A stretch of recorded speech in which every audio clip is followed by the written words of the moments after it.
صرف قرآن ہے، صرف قرآن ہے۔ آن لائن یوٹیوب چینل میں آپ کا استقبال ہے۔ محترم ناظرین،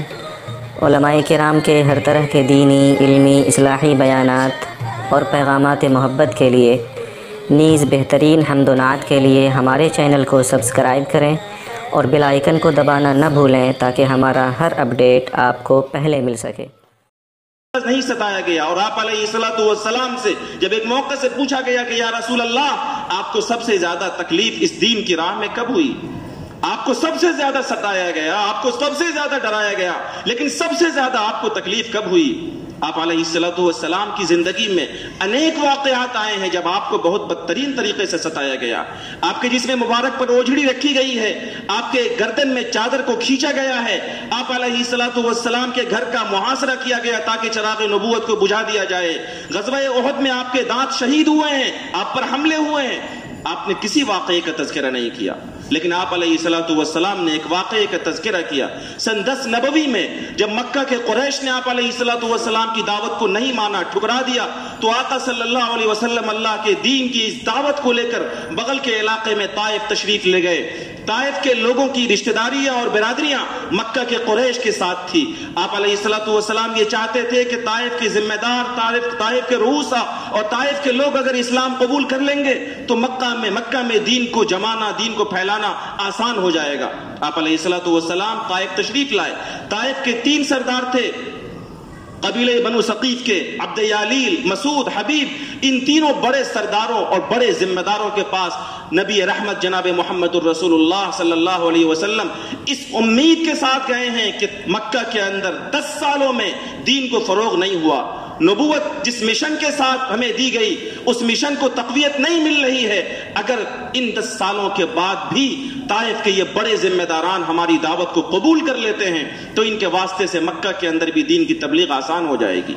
یہ مشن تھا، یہ سوچ تھی آقا صلی اللہ علیہ وسلم کی۔ لیکن جب آپ علیہ الصلوۃ والسلام نے ان سرداروں سے ملاقات کی، عبد یالیل، مسعود، حبیب، تینوں نے نبی پاک علیہ الصلوۃ والسلام کو نہ صرف یہ کہ آپ کی بات کو ٹھیک سے سنا نہیں بلکہ آپ کا استہزاء کیا، آپ کا مذاق اڑایا، آپ کو الٹا سیدھا اور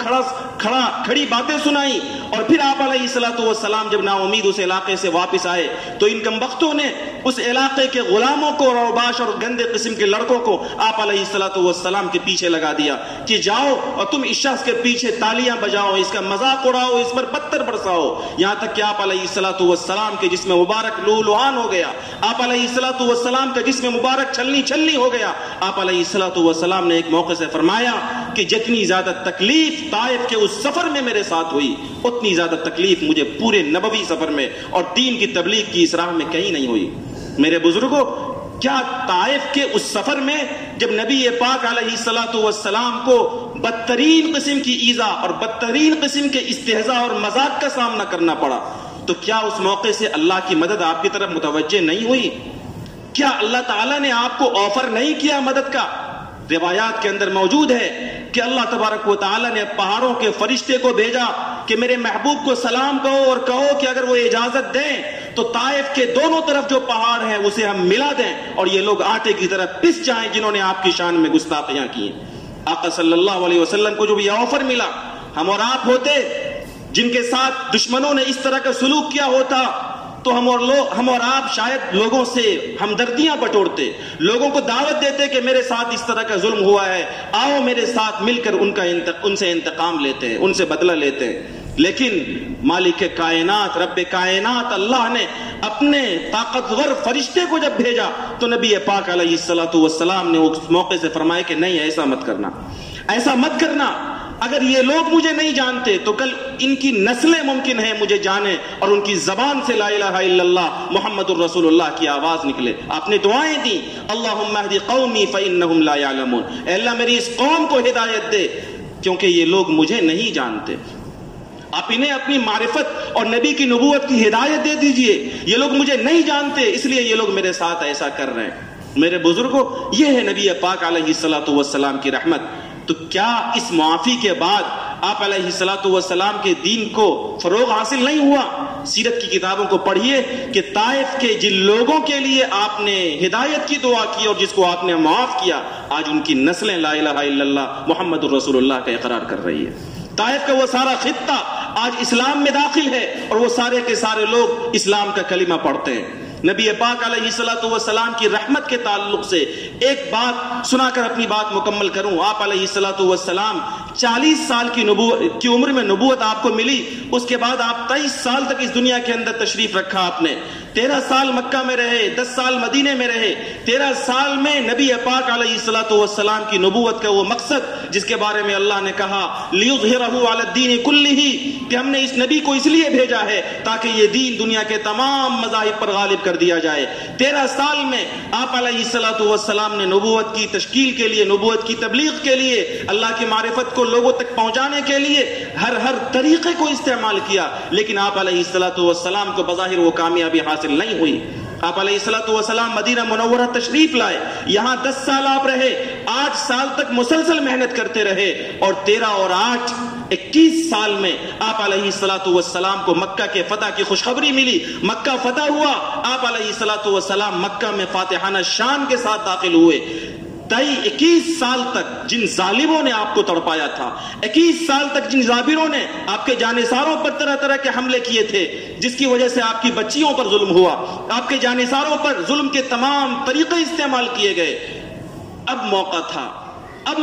اور اب باری تھی کہ آپ علیہ الصلوۃ والسلام مکہ کے ان ظالموں سے بدلہ لے سکے۔ مکہ میں جن لوگوں نے آپ کو ستایا تھا، یہ وہ موقع تھا کہ آپ علیہ الصلوۃ والسلام فاتح تھے اور مکہ کے یہ لوگ مفتوح تھے، آپ غالب تھے اور مکہ کے یہ کفار مغلوب تھے، آپ علیہ الصلوۃ والسلام آقا تھے اور یہ غلام تھے، آپ علیہ الصلوۃ والسلام بدلہ لے سکتے تھے، لیکن آپ نے مکہ کی سرزمین پر جب قدم رکھا تو قدم رکھتے ہی نبی رحمت کا رحمت والا اعلان ہوا، لا تثریب علیکم اليوم اذهبوا وانتم الطلقاء، اے لوگوں آج تم سے کوئی بدلہ نہیں لیا جائے گا، جاؤ تم سب کے سب آزاد ہو۔ میرے بزرگوں اور دوستوں، رحمت کا یہ پیغام جب مکہ کے ظالموں کو ملا،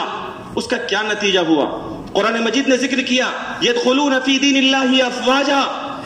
کہ اس رحمت کے اعلان کے بعد اور معافی کے اس عام اعلان کے بعد لوگ جماعت در جماعت، فوج در فوج اللہ کے دین میں داخل ہونے لگے۔ آپ علیہ الصلوۃ والسلام کی رحمت کا جب دنیا کے کافروں نے مشاہدہ کیا تو پورے قبیلے کے ساتھ، پوری جماعت کے ساتھ، پورا گروہ در گروہ اسلام میں داخل ہونے لگا۔ نبی پاک علیہ الصلوۃ والسلام کی ذات سارے جہان کے لیے رحمت ہیں، اور ہم اور آپ اسی نبی رحمت کی امت رحمت ہیں۔ آج ہماری صورتحال یہ ہے کہ جس نبی نے ہمیں رحمت کا پیغام بنا کر اس دنیا کے اندر بھیجا تھا، جس نبی نے ہمیں رحمت کا پیامبر بنایا تھا، جس نبی کے واسطے سے اللہ تعالیٰ نے ہمیں امت رحمت بنایا تھا، جس نبی نے ہمیں پیغام دیا تھا ارحموا من فی الارض یرحمکم من فی السماء، اے لوگو اپنوں کے ساتھ نہیں، پرایوں کے ساتھ نہیں، اللہ کی تمام مخلوقات کے ساتھ رحم و کرم کا اور مہربانی کا معاملہ کرو، آسمان والا اللہ تم پر رحم کرے گا۔ جس نبی نے تمہیں پیغام دیا من لا یرحم لا یرحم، اے لوگوں جو اوروں کے ساتھ رحم نہیں کرتا اس پر رحم نہیں کیا جاتا، آج اس نبی رحمت کی امت رحمت جذباتیت کی وجہ سے اور اشتعال انگیزی کی وجہ سے بدنام ہے۔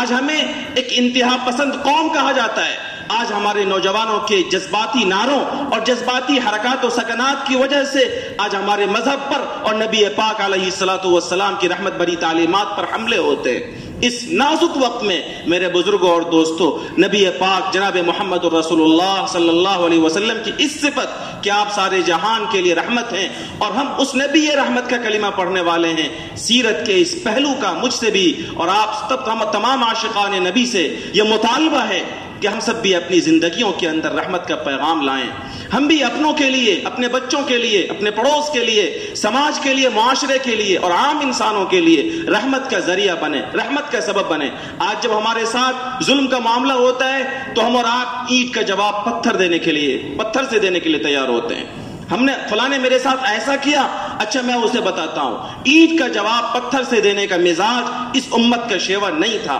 اینٹ کا جواب پتھر سے دینے کے بجائے اینٹ کا جواب پھول سے دینا، دشمنوں کی دشمنیوں کو، گستاخوں کی گستاخی کو، ظالموں کے ظلم کو معاف کرنا، یہ اس امت کا مزاج تھا۔